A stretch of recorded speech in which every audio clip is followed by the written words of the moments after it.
Lorsque la Bible me dit que tous les menteurs et quiconque aime et pratique le mensonge ne rentrera pas dans le royaume de Dieu, selon Apocalypse 21, les versets 8 et 22. Apocalypse 21, le verset 8 et Apocalypse 22, le verset 15. Je reprends la référence. Apocalypse 21, le verset 8 et Apocalypse 22, le verset 15. Je me vois dans l'obligation de comprendre la raison pour laquelle aucun menteur n'entrera dans le royaume de Dieu, tandis que visiblement tout le monde est menteur, tous indistinctement. Et inévitablement, je me pose la question, qui peut être sauvé? La réponse la plus simple et la plus vraie est celle-ci. Celui qui refuse de mentir sera sauvé. Cela signifierait que personne ne sera sauvé, parce que personne ne peut se sauver lui-même. Et cette réponse est encore plus vraie que la première réponse. Cependant, le Dieu des dieux, qui est le seul souverain et qui n'a de compte à rendre à personne, a décidé de son plein gré d'abroger une loi pour établir une nouvelle loi qu'il appelle la loi de l'esprit de vie en Jésus-Christ, qui dit, et je cite dans Romains, le chapitre 8, les versets 1 et 2. Il n'y a donc maintenant aucune condamnation pour ceux qui sont en Jésus-Christ. En effet, la loi de l'esprit de vie en Jésus-Christ m'a affranchi de la loi du péché et de la mort. Et voici comment Dieu explique le fonctionnement de cette nouvelle loi de la vie en Jésus-Christ. Et je cite dans Romains le chapitre 5, les versets 20 et 21 qui dit: La loi est intervenue pour que l'offense abondât. Mais là où le péché a abondé, la grâce a surabondé, afin que, comme le péché a régné par la mort, ainsi la grâce régna par la justice pour la vie éternelle par Jésus-Christ notre Seigneur.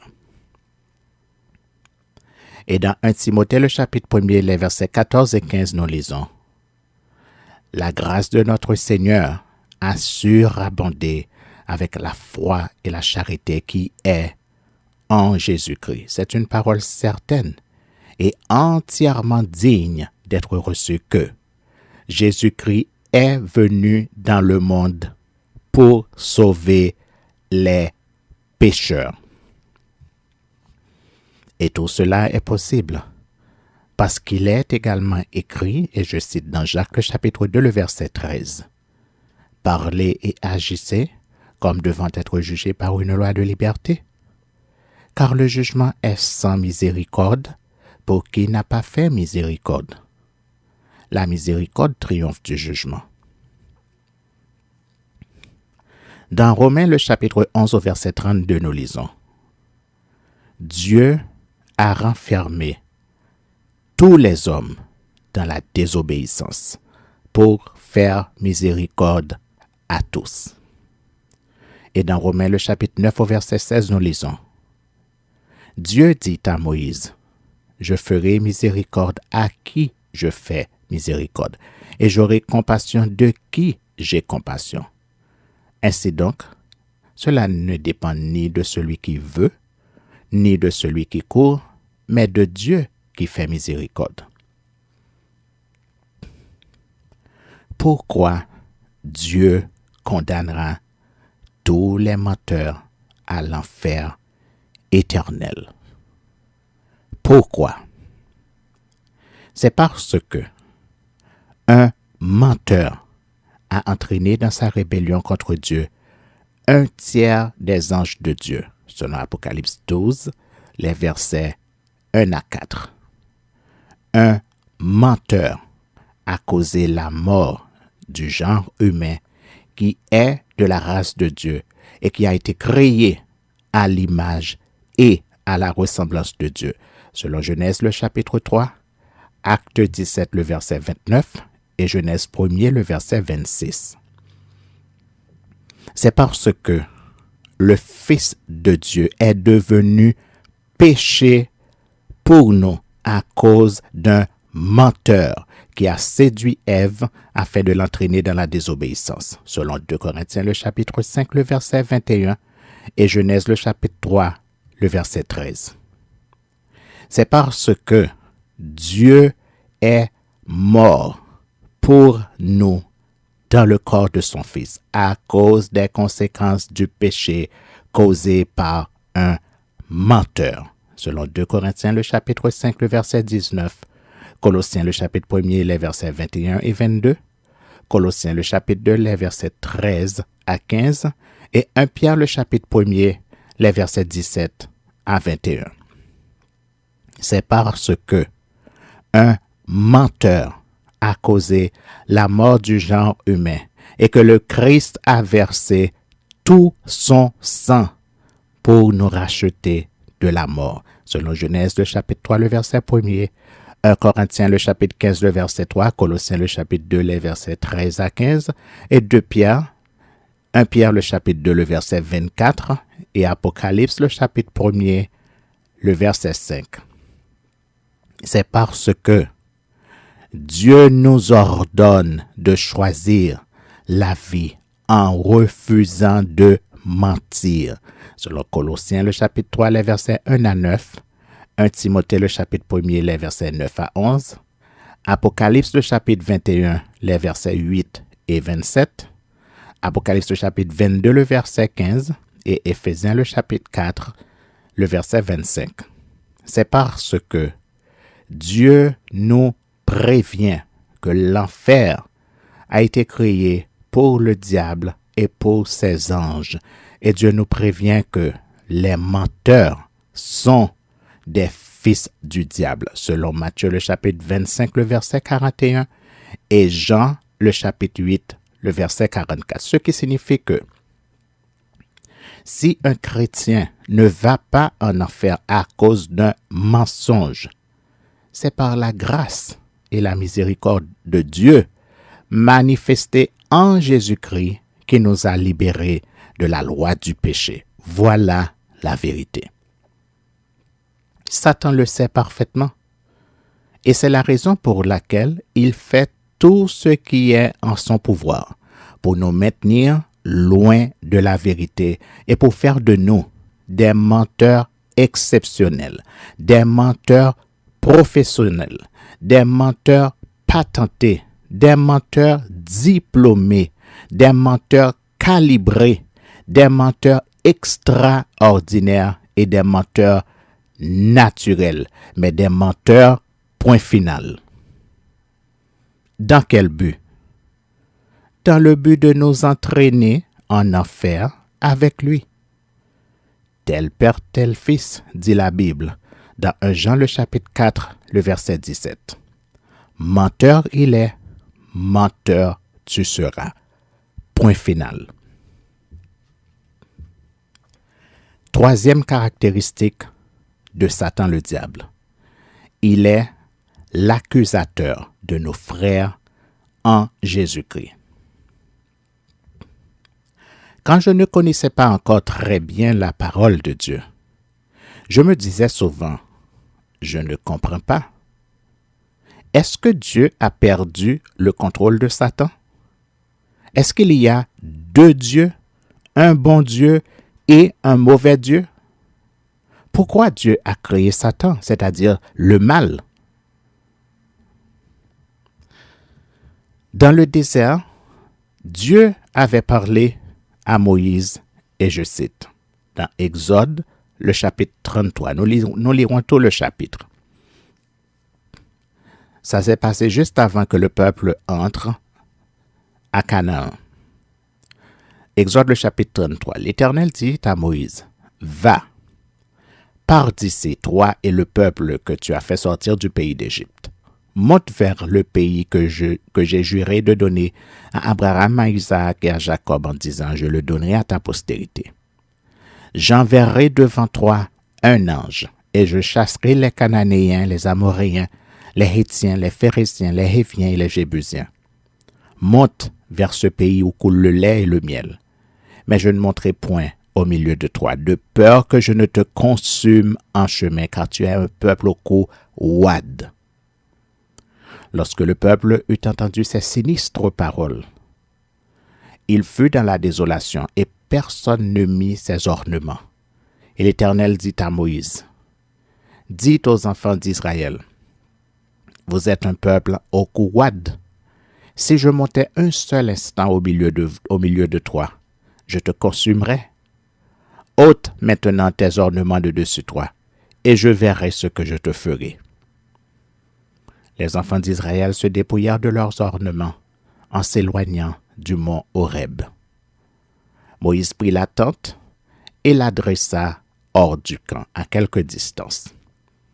Il l'appela tente d'assignation, et tous ceux qui consultaient l'Éternel allaient vers la tente d'assignation qui était hors du camp. Lorsque Moïse se rendait à la tente, tout le peuple se levait. Chacun se tenait à l'entrée de sa tente et suivait des yeux Moïse jusqu'à ce qu'il fût entré dans la tente. Et lorsque Moïse était entré dans la tente, la colonne de nuée descendait et s'arrêtait à l'entrée de la tente. Et l'Éternel parlait avec Moïse. Tout le peuple voyait la colonne de nuée qui s'arrêtait à l'entrée de la tente. Tout le peuple se levait et se prosternait à l'entrée de sa tente. L'Éternel parlait avec Moïse face à face, comme un homme parle à son ami. Puis, Moïse retournait au camp, mais son jeune serviteur Josué, fils de Nun, ne sortait pas du milieu de la tente. Moïse dit à l'Éternel, « Voici, tu me dis, fais monter ce peuple, et tu ne me fais pas connaître qui tu enverras avec moi. Cependant, tu as dit, je te connais par ton nom, et tu as trouvé grâce à mes yeux. Maintenant, si j'ai trouvé grâce à tes yeux, fais-moi connaître tes voies, alors je te connaîtrai, et je trouverai encore grâce à tes yeux. Considère que cette nation est ton peuple. » L'Éternel répondit, « Je marcherai moi-même avec toi, et je te donnerai du repos. » Moïse lui dit, « Si tu ne marches pas toi-même avec nous, ne nous fais pas partir d'ici, ne nous fais point partir d'ici. Comment sera-t-il donc certain que j'ai trouvé grâce à tes yeux, moi et ton peuple? Ne sera-ce pas quand toi tu marcheras avec nous et quand nous serons distingués, moi et ton peuple, de tous les peuples qui sont sur la face de la terre? » L'Éternel dit à Moïse, « Je ferai ce que tu me demandes, car tu as trouvé grâce à mes yeux et je te connais par ton nom. » Moïse dit, « Fais-moi voir ta gloire. » L'Éternel répondit, « Je ferai passer devant toi toute ma bonté, et je proclamerai devant toi le nom de l'Éternel. Je fais grâce à qui je fais grâce, et miséricorde à qui je fais miséricorde. » L'Éternel dit, « Tu ne pourras pas voir ma face, car l'homme ne peut me voir et vivre. » L'Éternel dit, « Voici un lieu près de moi. Tu te tiendras sur le rocher. Quand ma gloire passera, je te mettrai dans un creux du rocher, et je te couvrirai de ma main jusqu'à ce que j'aie passé. Et lorsque je retournerai ma main, tu me verras par derrière, mais ma face ne pourra pas être vue. » Pourquoi Dieu ne voulait plus marcher personnellement avec son peuple? Lisons le chapitre précédent pour voir et comprendre ce qui s'est passé. Et je cite dans Exode, le chapitre 32. Nous lirons tout le chapitre. Le peuple, voyant que Moïse tardait à descendre de la montagne, s'assembla autour d'Aaron et lui dit, « Allons, Fais-nous un Dieu qui marche devant nous, car ce Moïse, cet homme qui nous a fait sortir du pays d'Égypte, nous ne savons ce qu'il est devenu. » Aaron leur dit, « ôtez les anneaux d'or qui sont aux oreilles de vos femmes, de vos fils et de vos filles, et apportez-les-moi. » Et tous ôtèrent les anneaux d'or qui étaient à leurs oreilles, et ils les apportèrent à Aaron.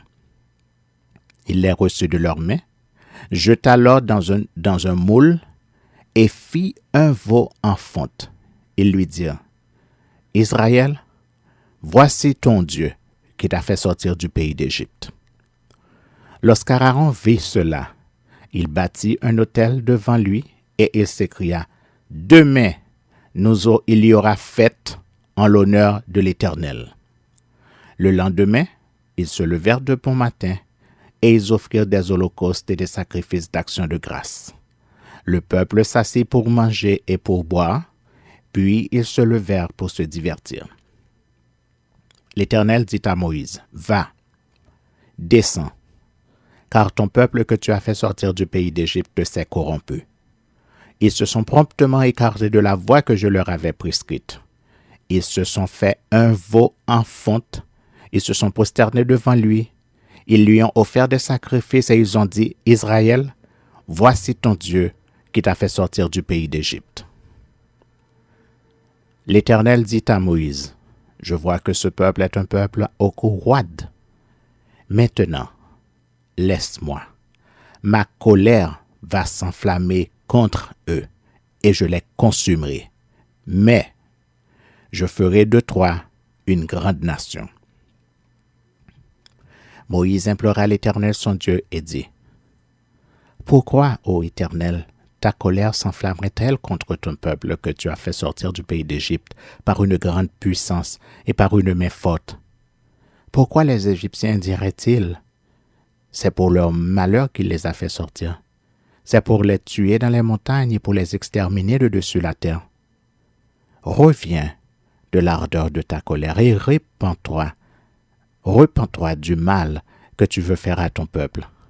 Souviens-toi d'Abraham, d'Isaac et d'Israël, tes serviteurs auxquels tu as dit en jurant par toi-même, « Je multiplierai votre postérité comme les étoiles du ciel. Je donnerai à vos descendants tout ce pays dont j'ai parlé, et ils le posséderont à jamais. » Et l'Éternel se repentit du mal qu'il avait déclaré vouloir faire à son peuple. Moïse retourna et descendit de la montagne, les 2 tables du témoignage dans sa main. Les tables étaient écrites des 2 côtés. Elles étaient écrites dans l'un et de l'autre côté. Les tables étaient l'ouvrage de Dieu et l'écriture était l'écriture de Dieu gravée sur les tables. Josué entendit la voix du peuple qui poussait des cris, et il dit à Moïse, « Il y a un cri de guerre dans le camp. » Moïse répondit, « Ce n'est ni un cri de vainqueur, ni un cri de vaincu. Ce que j'entends, c'est la voix de gens qui chantent. » Et comme il approchait du camp, il vit le veau et les danses. La colère de Moïse s'enflamma. Il jeta de ses mains les tables et les brisa au pied de la montagne. Il prit le veau qu'ils avaient fait et le brûla au feu. Il le réduisit en poudre, répandit cette poudre à la surface de l'eau et fit boire les enfants d'Israël. Moïse dit à Aaron, « Que t'a fait ce peuple pour que tu l'aies laissé commettre un si grand péché? » Aaron répondit, « Que la colère de mon Seigneur ne s'enflamme point. Tu sais toi-même que ce peuple est porté au mal. Ils m'ont dit, fais-nous un Dieu qui marche devant nous. Car ce Moïse, cet homme qui nous a fait sortir du pays d'Égypte, nous ne savons ce qu'il est devenu. Je leur ai dit que ceux qui ont de l'or s'en dépouillent, et ils me l'ont donné. Je l'ai jeté au feu, et il en est sorti ce veau. » Moïse vit que le peuple était livré au désordre, et qu'Aaron l'avait laissé dans ce désordre, exposé à l'opprobre parmi ses ennemis. Moïse se plaça à la porte du camp et dit, « À moi, ceux qui sont pour l'Éternel. » Et tous les enfants de Lévi s'assemblèrent auprès de lui. Il leur dit, « Ainsi parle l'Éternel, le Dieu d'Israël. que chacun de vous mette son épée au côté, traversez et parcourez le camp d'une porte à l'autre, et que chacun tue son frère, son parent. » Les enfants de Lévi firent ce qu'ordonnait Moïse, et environ 3000 hommes parmi le peuple périrent en cette journée. Moïse dit, « Consacrez-vous aujourd'hui à l'Éternel, même en sacrifiant votre fils et votre frère, afin qu'il vous accorde aujourd'hui une bénédiction. » Le lendemain, Moïse dit au peuple, « Vous avez commis un grand péché. Je vais maintenant monter vers l'Éternel. J'obtiendrai peut-être le pardon de votre péché. » Moïse retourna vers l'Éternel et dit, « Ah, ce peuple a commis un grand péché. Ils se sont fait un dieu d'or. Pardonne maintenant leur péché, sinon efface-moi de ton livre que tu as écrit. » L'Éternel dit à Moïse, « C'est celui qui a péché contre moi que j'effacerai de mon livre. Va donc, conduis le peuple où je t'ai dit. Voici, mon ange marchera devant toi, mais au jour de ma vengeance, je les punirai de leurs péchés. » L'Éternel frappa le peuple parce qu'il avait fait le veau fabriqué par Aaron. Je reprends le verset 9 qui dit, et je cite, « L'Éternel dit à Moïse, « Je vois que ce peuple est un peuple au cou ouad. Maintenant, laisse-moi, ma colère va s'enflammer contre eux et je les consumerai. Mais je ferai de toi une grande nation. » Cela veut dire que, de la même manière que Dieu allait exterminer Israël pour recommencer avec Moïse, Dieu pouvait faire la même chose avec Satan, c'est-à-dire exterminer Satan pour créer un nouveau Satan. Mais il ne l'a pas fait.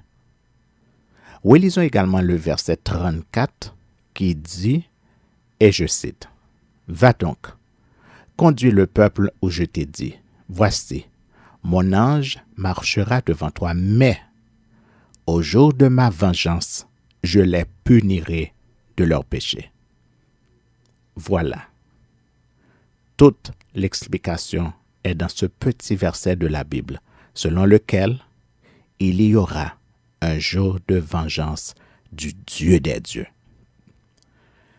Ce jour de vengeance est également appelé le jour de l'Éternel. En effet, dans Malachie le chapitre 3, les versets 13 à 23, nous lisons, « Vos paroles sont rudes contre moi, dit l'Éternel, et vous dites, qu'avons-nous dit contre toi? Vous avez dit, c'est en vain que l'on sert Dieu, qu'avons-nous à gagner à observer ses préceptes et à marcher avec tristesse à cause de l'Éternel des armées? Maintenant, nous estimons heureux les hautains, oui, les méchants prospèrent, oui, ils tentent Dieu et ils échappent. » Alors, ceux qui craignent l'Éternel se parlèrent l'un à l'autre. L'Éternel fut attentif et il les écouta. Et un livre de souvenirs fut écrit devant lui pour ceux qui craignent l'Éternel et qui honorent son nom. Ils seront à moi, dit l'Éternel des armées. Ils m'appartiendront au jour que je prépare. J'aurai compassion d'eux comme un homme a compassion de son fils qui le sert. Et vous verrez de nouveau la différence entre le juste et le méchant, entre celui qui sert Dieu et celui qui ne le sert pas.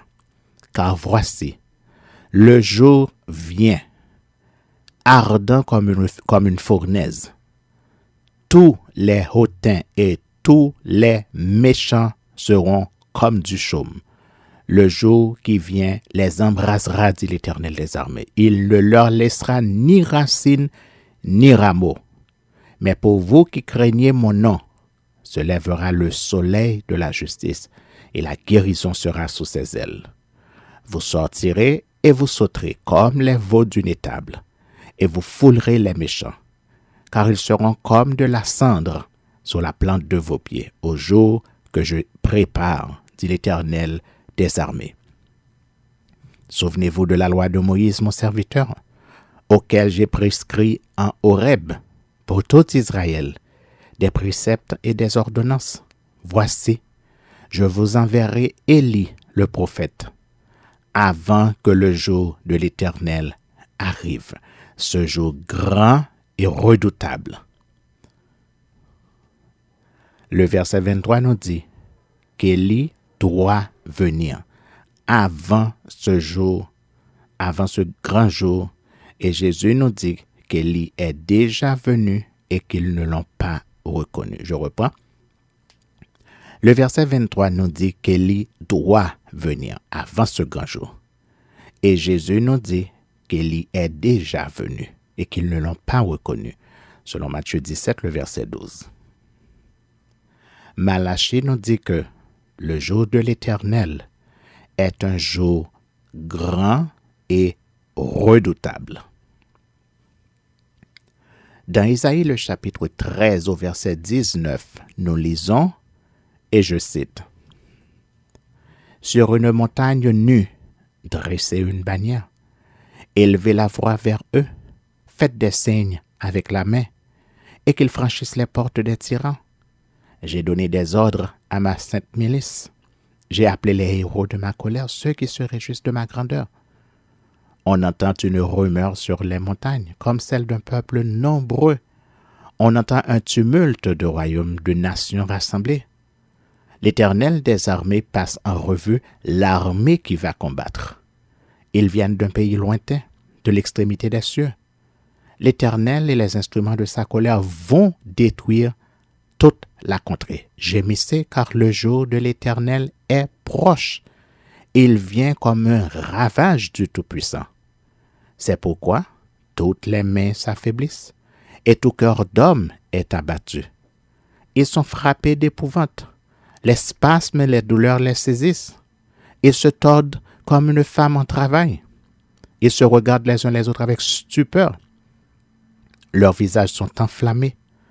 Voici, le jour de l'Éternel arrive, jour cruel, jour de colère et d'ardente fureur, qui réduira la terre en solitude et en exterminera les pécheurs, car les étoiles des cieux et leurs astres ne feront plus briller leur lumière. Le soleil s'obscurcira dès son lever, et la lune ne fera plus luire sa clarté.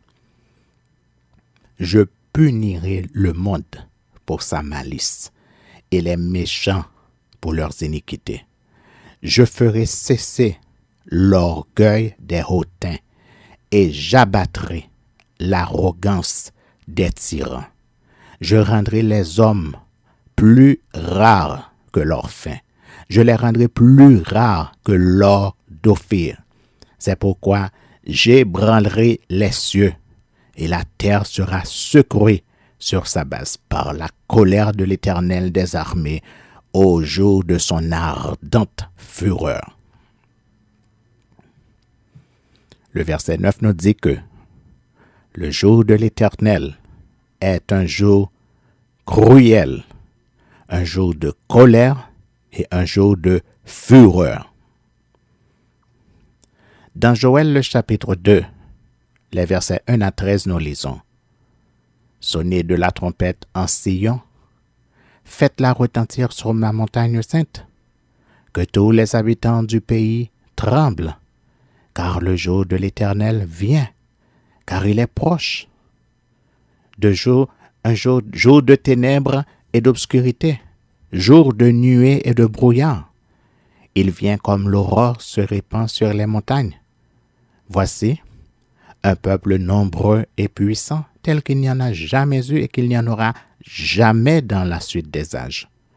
Devant lui est un feu dévorant et derrière lui une flamme brûlante. Le pays était auparavant comme un jardin d'Éden. Et depuis, c'est un désert affreux. Rien ne lui échappe. À les voir, on dirait des chevaux. et ils courent comme des cavaliers. À les entendre, on dirait un bruit de chars sur le sommet des montagnes où ils bondissent. On dirait un pétillement de la flamme du feu quand elle consume le chaume. C'est comme une armée puissante qui se prépare au combat. Devant eux, les peuples tremblent, tous les visages pâlissent. Ils s'élancent comme des guerriers. Ils escaladent les murs comme des gens de guerre. Chacun va son chemin sans s'écarter de sa route. Ils ne se pressent point les uns les autres. Chacun garde son rang. Ils se précipitent au travers des traits sans arrêter leur marche. Ils se répandent dans la ville, courent sur les murailles, montent sur les maisons, entrent par les fenêtres comme un voleur. Devant eux, la terre tremble. Les cieux sont ébranlés. Le soleil et la lune s'obscurcissent, et les étoiles retirent leur éclat. L'Éternel fait entendre sa voix devant son armée, car son camp est immense, et l'exécuteur de sa parole est puissant. Car le jour de l'Éternel est grand, il est terrible. Qui pourra le soutenir? Maintenant encore, dit l'Éternel, revenez à moi de tout votre cœur, avec des jeûnes, avec des pleurs et des lamentations. Déchirez vos cœurs et non vos vêtements, et revenez à l'Éternel votre Dieu, car il est compatissant et miséricordieux, lent à la colère et riche en bonté, et il se repent des mots qu'il envoie. Le verset 11 nous dit que le jour de l'Éternel est grand et terrible. Selon le prophète Sophonie, nous pouvons appeler le jour de l'Éternel l'Apocalypse. Dans Sophonie, le chapitre 1er, nous lirons tout le chapitre et je cite. La parole de l'Éternel fut adressée à Sophonie, fils de Koché, fils de Guédalia, fils d'Amaria, fils d'Ézéchias, au temps de Josias, fils d'Amon, roi de Juda. Je détruirai tout sur la face de la terre, dit l'Éternel. Je détruirai les hommes et les bêtes, les oiseaux du ciel et les poissons de la mer, les objets de scandale et les méchants avec eux. J'exterminerai les hommes de la face de la terre, dit l'Éternel. J'étendrai ma main sur Juda et sur tous les habitants de Jérusalem. J'exterminerai de ce lieu les restes de Baal, le nom de ses ministres, et les prêtres avec eux, ceux qui se prosternent sur les toits devant l'armée des cieux, ceux qui se prosternent en jurant par l'Éternel et en jurant par leur roi, ceux qui se sont détournés de l'Éternel, et ceux qui ne cherchent pas l'Éternel, qui ne le consultent pas. Silence devant l'Éternel, devant le Seigneur l'Éternel, car le jour de l'Éternel est proche, car l'Éternel a préparé le sacrifice, il a choisi ses conviés. Au jour du sacrifice de l'Éternel, je châtierai les princes et les fils du roi, et tous ceux qui portent des vêtements étrangers. En ce jour-là, je châtierai tous ceux qui sautent par-dessus le seuil, ceux qui remplissent de violence et de fraude la maison de leur maître. En ce jour-là, dit l'Éternel, il y aura des cris à la porte des poissons, des lamentations dans l'autre quartier de la ville, un grand désastre sur les collines. Gémissez, habitants de Makesh, car tous ceux qui trafiquent sont détruits, tous les hommes chargés d'argent sont exterminés. En ce temps-là, je fouillerai Jérusalem avec des lampes, et je châtierai les hommes qui reposent sur leur lit, et qui disent dans leur cœur, l'Éternel ne fait ni bien ni mal. Leurs biens seront au pillage, et leurs maisons seront dévastées. Ils auront bâti des maisons qu'ils n'habiteront plus. Ils auront planté des vignes dont ils ne boiront plus le vin. Le grand jour de l'Éternel est proche. Il est proche. Il arrive en toute hâte. Le jour de l'Éternel fait entendre sa voix, et le héros pousse des cris amers. Ce jour est un jour de fureur, un jour de détresse et d'angoisse, un jour de ravage et de destruction, un jour de ténèbres et d'obscurité, un jour de nuée et de brouillard, Un jour où retentiront la trompette et les cris de guerre contre les villes fortes et les tours élevées. Je mettrai les hommes dans la détresse, et ils marcheront comme des aveugles, parce qu'ils ont péché contre l'Éternel. Je répandrai leur sang comme de la poussière, et leur chair comme de l'ordure. Ni leur argent, ni leur or ne pourront les délivrer au jour de la fureur de l'Éternel. Par le feu de sa jalousie, tout le pays sera consumé, car il détruira soudain tous les habitants du pays. En bref, Sophonie nous dit que, au jour de la vengeance de l'Éternel, ce sera l'enfer sur la terre. Voilà pourquoi il est écrit, et je cite dans Amos, le chapitre 5, les versets 18 et 19. Malheur à ceux qui désirent le jour de l'Éternel. Qu'attendez-vous du jour de l'Éternel? Il sera ténèbres et non lumière. Vous serez comme un homme qui fut devant un lion et que rencontre un ours, qui gagne sa demeure, appuie sur sa main sur la muraille et que mord un serpent. Le jour de l'Éternel n'est-il pas ténèbres et non lumière?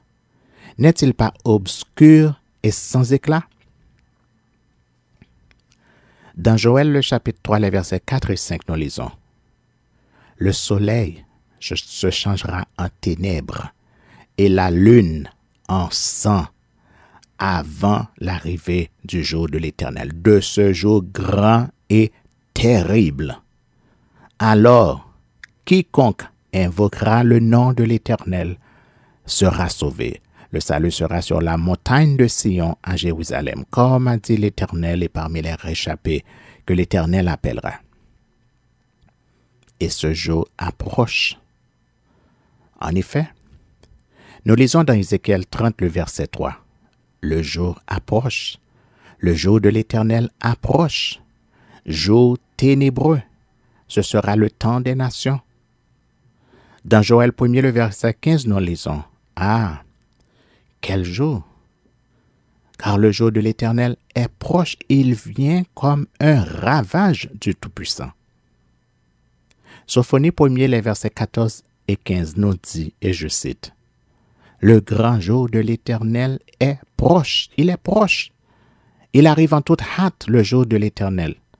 Le jour de l'Éternel fait entendre sa voix et le héros pousse des cris amers. Ce jour est un jour de fureur, un jour de détresse et d'angoisse, un jour de ravage et de destruction, un jour de ténèbres et d'obscurité, un jour de nuée et de brouillard. Selon Abdias 1er, le verset 15, le jour de l'Éternel est proche pour toutes les nations. Il te sera fait comme tu as fait. Tes œuvres retomberont sur ta tête. Dans Joël 2, le verset 1er, nous lisons: Sonnez de la trompette en Sion. Faites-la retentir sur ma montagne sainte. Que tous les habitants du pays tremblent, car le jour de l'Éternel vient, car il est proche. Et nous avons justement un exemple de vengeance de Dieu qui est cité dans Jérémie, le chapitre 46, le verset 10, qui dit: Ce jour est au Seigneur, à l'Éternel des armées. C'est un jour de vengeance où il se venge de ses ennemis. L'épée dévore, elle se rassasie, elle s'enivre de leur sang. Car il y a des victimes du Seigneur, de l'Éternel des armées, au pays du septentrion sur les rives de l'Euphrate. Le bon Dieu. Dans Isaïe 61, le verset 2, nous lisons: L'Esprit du Seigneur l'Éternel est sur moi, car l'Éternel m'a oint pour porter de bonnes nouvelles aux malheureux. Il m'a envoyé pour guérir ceux qui ont le cœur brisé, pour proclamer aux captifs la liberté et aux prisonniers la délivrance, pour publier une année de grâce de l'Éternel et un jour de vengeance de notre Dieu, pour consoler tous les affligés. Si notre Dieu n'était pas bon, il aurait publié un jour de grâce et une année de vengeance. Que celui qui peut comprendre, comprenne. Non seulement il y aura un jour de vengeance du Dieu des dieux, mais notre Dieu sera le vengeur. Et il agira avec son vengeur qu'il appelle le vengeur du sang, selon 2 Samuel 22, le verset 48, le psaume 18, le verset 48, Nombre 35, le verset 24, Proverbe 23, le verset 11, Josué 20, le verset 3 et le verset 5,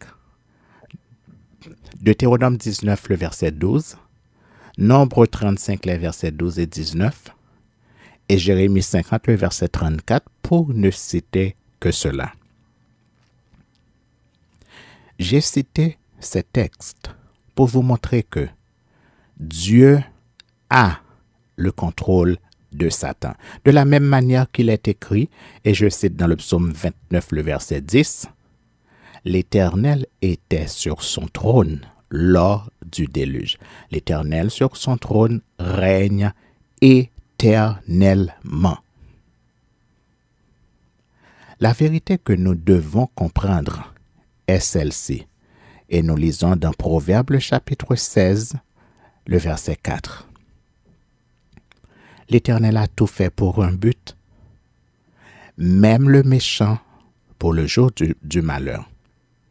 Et je cite dans Matthieu le chapitre 25, le verset 41 qui dit « Ensuite, Jésus dira à ceux qui seront à sa gauche, « Retirez-vous de moi, maudits. Allez dans le feu éternel qui a été préparé pour le diable et pour ses anges. » Voilà la vérité. Le psaume 109, les versets 1 à 6, nous présente Satan comme l'accusateur des méchants. Et je cite le psaume 109, les versets 1 à 6. « Dieu de ma louange, ne te tais point, car ils ouvrent contre moi une bouche méchante et trompeuse. Ils me parlent avec une langue mensongère. Ils m'environnent de discours haineux, et ils me font la guerre sans cause. Tandis que je les aime, ils sont mes adversaires. Mais moi, je recours à la prière. Ils me rendent le mal pour le bien et de la haine pour mon amour. Place-le sous l'autorité d'un méchant et qu'un accusateur se tienne à sa droite. » Qu'un accusateur se tienne à sa droite signifie que Satan fasse son travail d'accusateur auprès de ce méchant. As-tu compris? Non? Selon le psaume 109, le verset 6, « Devant le trône de Dieu, Satan est l'accusateur de ceux et celles qui travaillent pour lui. Ton patron est ton accusateur. » Voilà ce que dit le texte.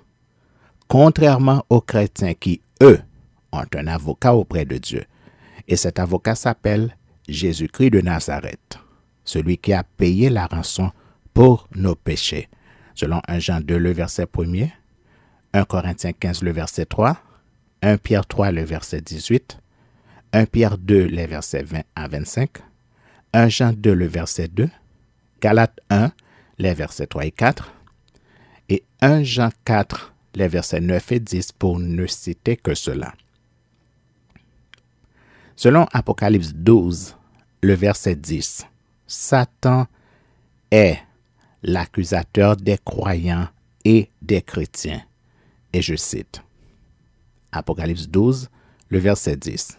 « Et j'entendis dans le ciel une voix forte qui disait, « Maintenant le salut est arrivé, et la puissance et le règne de notre Dieu et l'autorité de son Christ, car il a été précipité, l'accusateur de nos frères, celui qui les accusait devant notre Dieu jour et nuit. » Selon Tite le chapitre 2, les versets 1 à 8, Satan l'adversaire est également le même qui remplit les fonctions d'accusateur. Et je cite, « Dis les choses qui sont conformes à la saine doctrine. Dis que les vieillards doivent être sobres, honnêtes, modérés, saints dans leur foi, dans la charité et dans la patience. Dis que les femmes âgées doivent aussi avoir l'extérieur qui convient à la sainteté, n'être ni médisantes, ni adonnées au vin, qu'elles doivent donner de bonnes instructions dans le but d'apprendre aux jeunes femmes à aimer leurs maris et leurs enfants, à être retenues, chastes, occupées aux soins domestiques, bonnes, soumises à leur mari, afin que la parole de Dieu ne soit pas blasphémée. Exhorte de même les jeunes gens à être modérés, te montrant toi-même à tous égards un modèle de bonnes œuvres, et donnant un enseignement pur, digne, une parole saine, irréprochable, afin que l'adversaire soit confus, n'ayant aucun mal à dire de nous. » Dans le message intitulé « Est-il permis de divorcer selon Jésus ?» je vous disais que nous avons 4 accusateurs qui nous empêchent d'accuser les autres. Ces 4 accusateurs sont notre conscience, le monde, celui ou celle en qui tu crois et Satan le diable. Et chaque fois que nous violons la parole de Dieu, nous donnons à Satan le diable un motif d'accusation. Voilà pourquoi Jésus-Christ se présente lui-même comme l'avocat de la défense des chrétiens. Et je cite dans 1 Jean le chapitre 2, le verset 1er qui dit « Mes petits enfants, je vous écris ces choses afin que vous ne péchiez point. Et si quelqu'un a péché, nous avons un avocat auprès du Père, Jésus-Christ le juste. » Ainsi, les chrétiens ont Jésus comme avocat d'office parce qu'ils l'ont accepté comme leur Seigneur et leur Sauveur, ce qui n'est pas le cas pour les incroyants et les athées. Dans 1 Timothée, le chapitre 5, les versets 9 à 15, nous lisons « Qu'une veuve, pour être inscrite sur le rôle, n'ait pas moins de 60 ans, qu'elle ait été femme d'un seul mari, qu'elle soit recommandable par de bonnes œuvres, ayant élevé des enfants, exercé l'hospitalité, lavé les pieds des saints, secouru les malheureux, pratiqué toute espèce de bonne œuvre. Mais refuse les jeunes veuves, car lorsque la volupté les détache du Christ, elles veulent se marier et se rendent coupables en ce qu'elles violent leur premier engagement. Avec cela, étant oisives, elles apprennent à aller de maison en maison. Et non seulement elles sont oisives, mais encore causeuses et intrigantes, disant ce qu'il ne faut pas dire. Je veux donc que les jeunes se marient, qu'elles aient des enfants, qu'elles dirigent leur maison, qu'elles ne donnent à l'adversaire aucune occasion de médire. Car déjà quelques-unes se sont détournées pour suivre Satan. L'adversaire, qui est cité au verset 14, fait référence à l'accusateur, qui est la même personne, c'est-à-dire Satan le diable. Nous avons 2 exemples d'accusation contre les chrétiens, et nous citons dans Zacharie, le chapitre 3, les versets 1 à 5, qui dit « L'ange me fit voir Josué, le souverain sacrificateur, debout devant l'ange de l'Éternel, et Satan qui se tenait à sa droite pour l'accuser. L'Éternel dit à Satan, « Que l'Éternel te réprime, Satan, que l'Éternel te réprime, lui qui a choisi Jérusalem.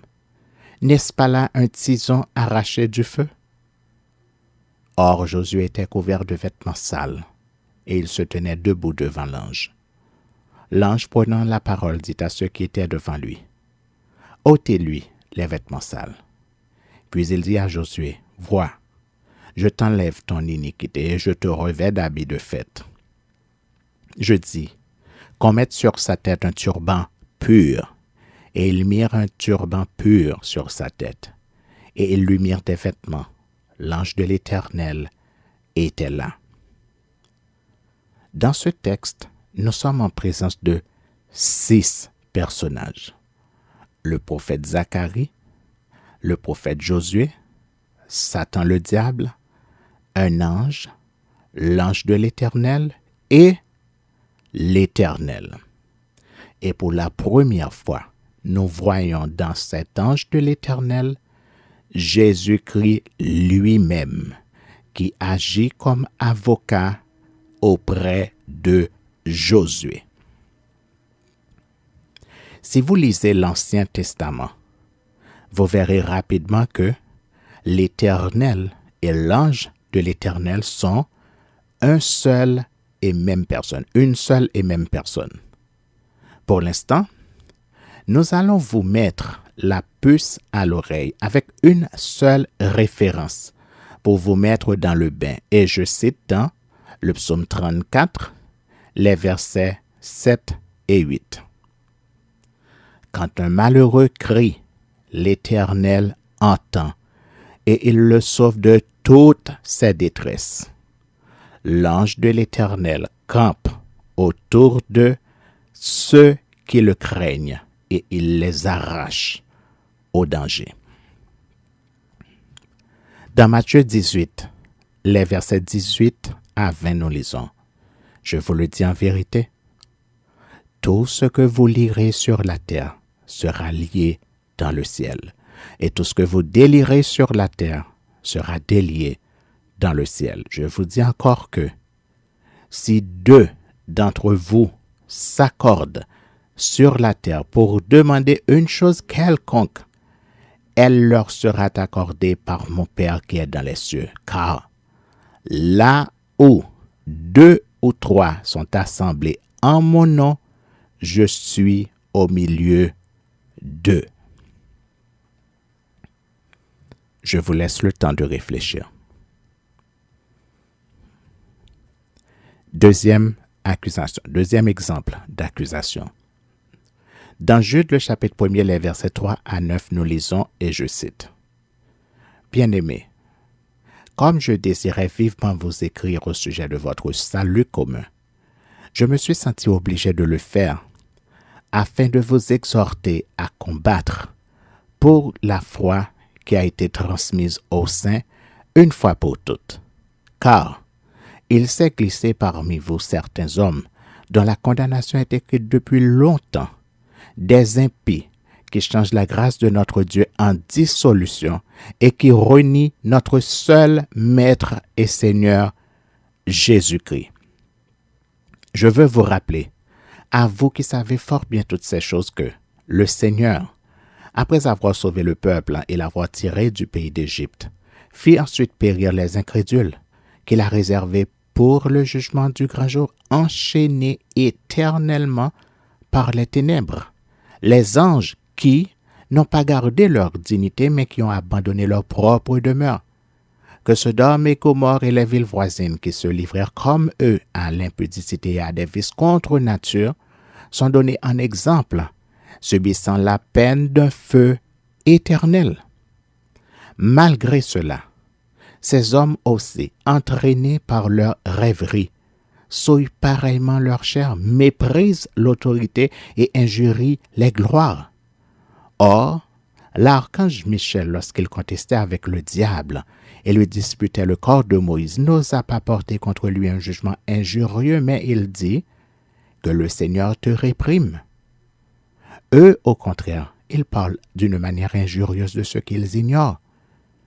Et ils se corrompent dans ce qu'ils savent, naturellement comme les brutes. Selon le verset 9, l'archange Michel contestait avec le diable et lui disputait le corps de Moïse. Dans ce texte, il est clair que Satan exerçait son droit d'accusateur Et c'est pour cela que l'archange Michel n'osa pas porter contre lui un jugement injurieux. En effet, n'est-il pas écrit dans le psaume 106, les versets 32 et 33?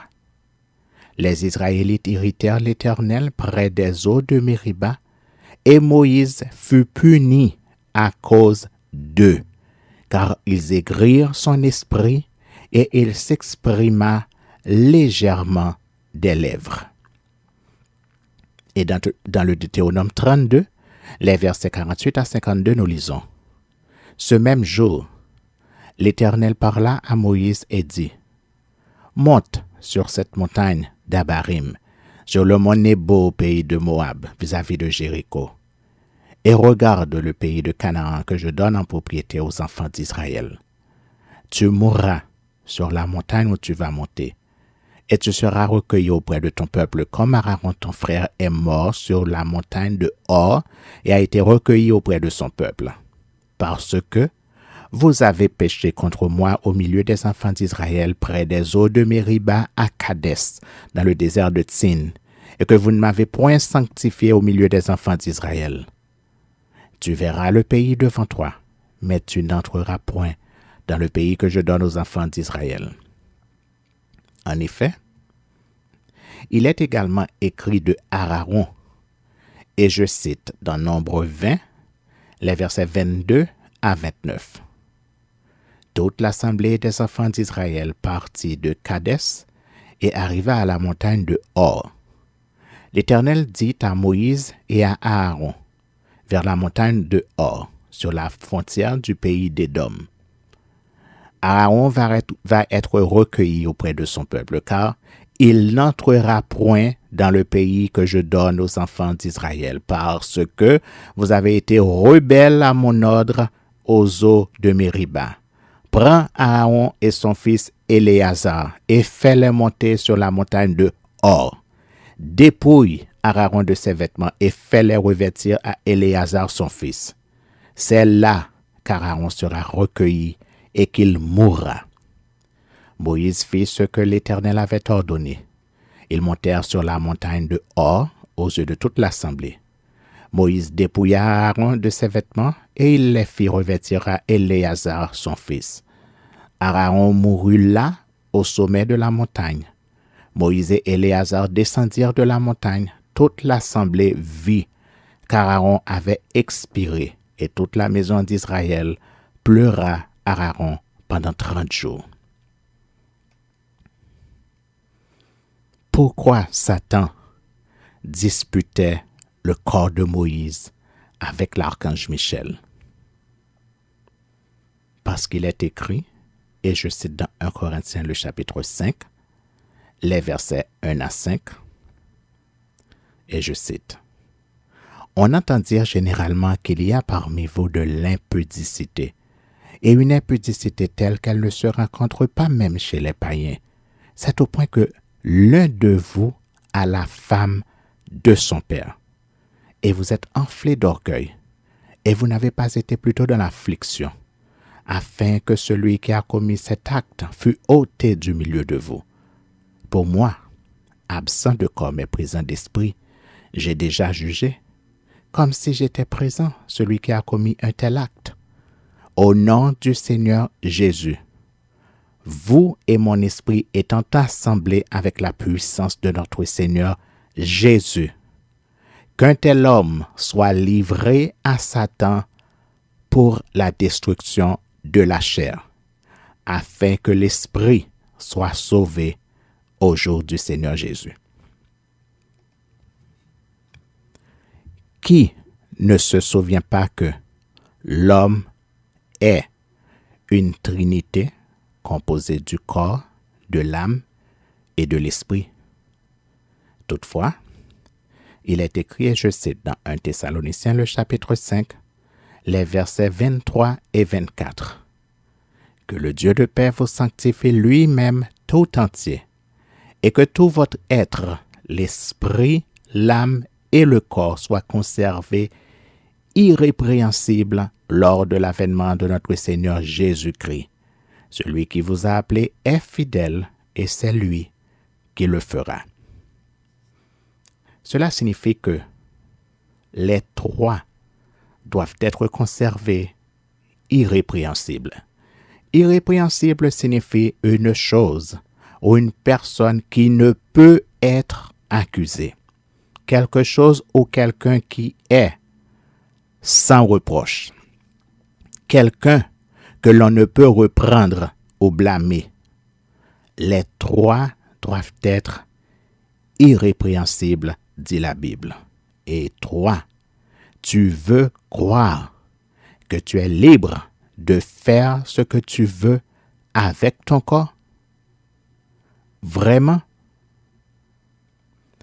Que tout votre être, l'esprit, l'âme et le corps soient conservés irrépréhensibles, nous dit la Bible dans 1 Thessaloniciens, le chapitre 5, le verset 23. Maintenant, tu sais pourquoi Satan réclamait le corps de Moïse.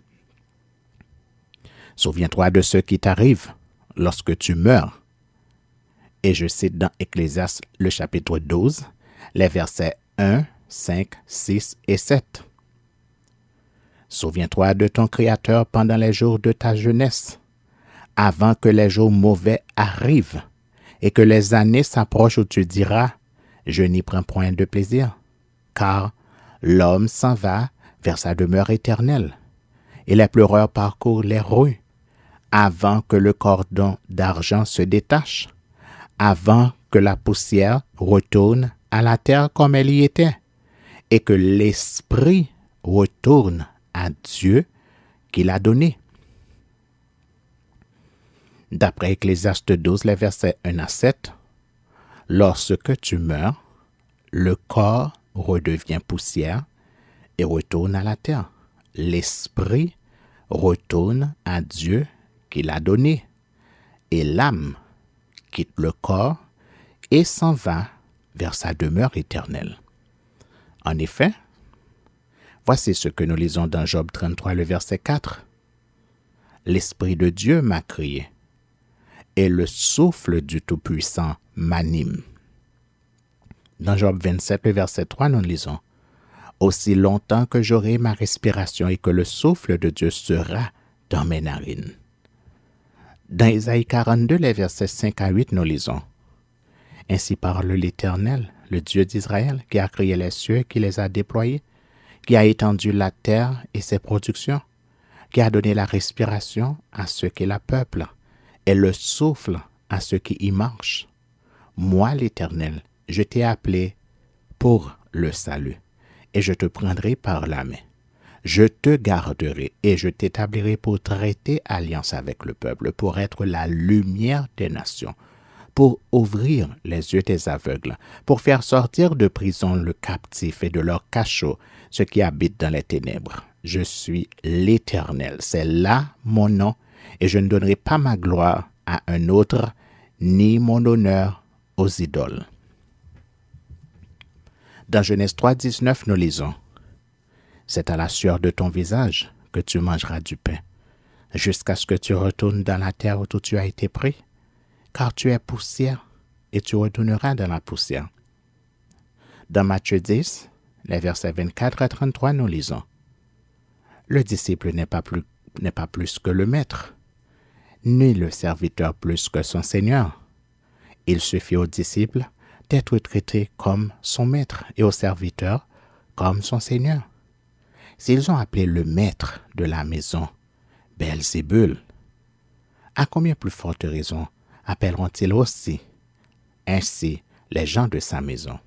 Ne les craignez donc point, car il n'y a rien de caché qui ne doive être découvert, ni de secret qui ne doivent être connus. Ce que je vous ai dit dans les ténèbres, dites-le en plein jour, et ce qui vous est dit à l'oreille, prêchez-le sur les toits. Ne craignez pas ceux qui tuent le corps et qui ne peuvent tuer l'âme. Craignez plutôt celui qui peut faire périr l'âme et le corps dans la géhenne. Ne vend-on pas 2 passereaux pour un sou? Cependant, il n'en tombe pas un à terre sans la volonté de votre Père. Et même les cheveux de votre tête sont tous comptés. Ne craignez donc point, vous valez beaucoup plus que des que des passereaux. C'est pourquoi, quiconque me confessera devant les hommes, je le confesserai aussi devant mon Père qui est dans les cieux. Mais quiconque me réunira devant les hommes, je le réunirai aussi devant mon peuple, devant mon Père qui est dans les cieux. Le verset 28 nous dit, ne craignez pas ceux qui tuent le corps et qui ne peuvent tuer l'âme. Craignez plutôt celui qui peut faire périr l'âme et le corps dans la géhenne. Dans Proverbe 23, les versets 13 et 14, nous lisons, n'épargne pas la correction à l'enfant. Si tu le frappes de la verge, il ne mourra point. En le frappant de la verge, tu délivres son âme du séjour des morts. Ici, le séjour des morts fait référence à ceux qui sont spirituellement morts et dont les âmes sont déjà dans le séjour des morts où ils attendent le jugement. En effet, c'est ce que nous lisons dans le psaume 34, le verset 23, qui nous dit « L'Éternel délivre l'âme de ses serviteurs, et tous ceux qui l'ont pour refuge échappent au châtiment. » Et c'est ce que nous lisons dans le psaume 49, le verset 16, qui dit « Pourquoi craindrais-je au jour du malheur, lorsque l'iniquité de mes adversaires m'enveloppe? Ils ont confiance en leurs biens. Ils se glorifient de leur grande richesse. Ils ne peuvent se racheter l'un l'autre, ni donner à Dieu le prix du rachat. Le rachat de leur âme est cher et n'aura jamais lieu. Ils ne vivront pas toujours, ils n'éviteront pas la vue de la fosse, car ils la verront. Les sages meurent, l'insensé et le stupide périssent également, et ils laissent à d'autres leurs biens.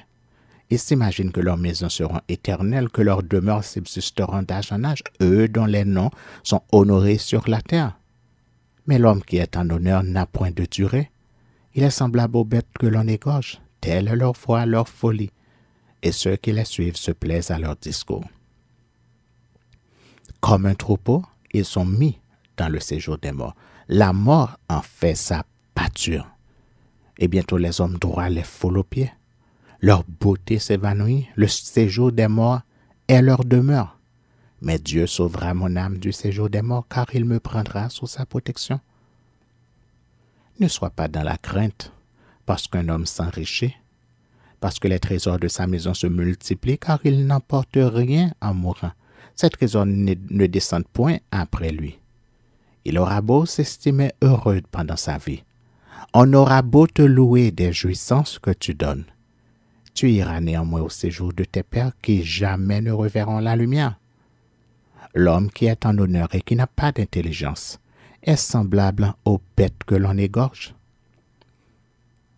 Selon le verset 16, Dieu sauve l'âme du juste en le prenant sous sa protection. Voilà pourquoi Jésus avait dit, je cite dans Jean 11, les versets 25 et 26, « Je suis la résurrection et la vie.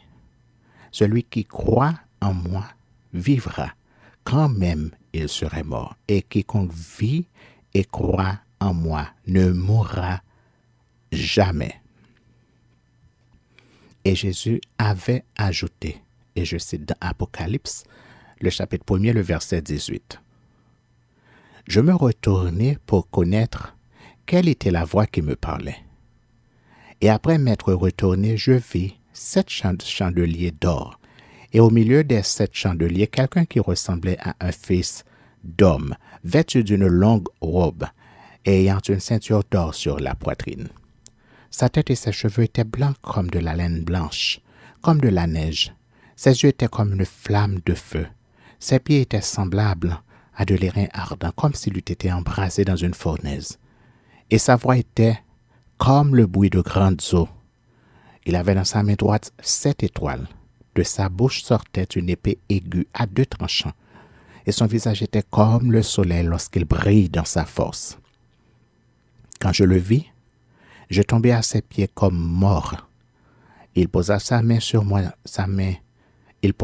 moi sa main droite en disant, Ne crains point. Je suis le premier et le dernier et le vivant. J'étais mort et voici je suis vivant au siècle des siècles. Je tiens les clés de la mort et du séjour des morts.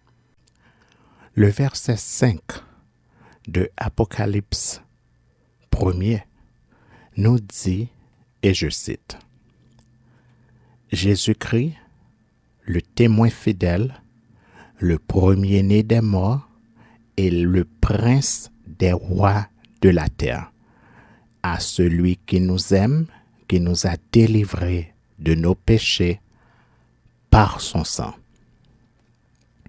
Et dans le psaume 30, le verset 4 et les versets 12 et 13 nous dit, et je cite, Éternel, tu as fait remonter mon âme du séjour des morts.